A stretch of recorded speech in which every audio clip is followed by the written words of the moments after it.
Hello guys, today I'm going to tell you about that Hana Network token. Now before we start the video, let's share my legal disclaimer. This video is only for educational purpose. Do your own research for the investing. According to the website, Hana Network launched in December 2022 by a Japan-based team. Hana Network builds new interfaces to bring users into crypto, including streaming and trading platform.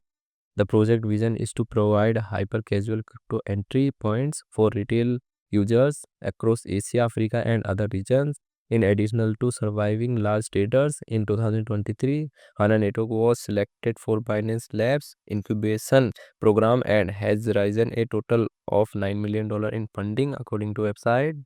The team is taking a phased approach to application launches, rolling out Hana Fida, Hana Fuda, a casual card game, capsule sort NFTs, and Dipsy streaming progressively.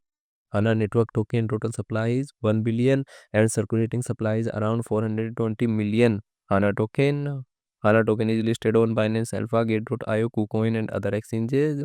If I share my opinion with you, then this project up to 80% chances is that it is a legit or good project. So guys, don't take my opinion as a financial advice. Do your own research for the investing. Thanks for watching.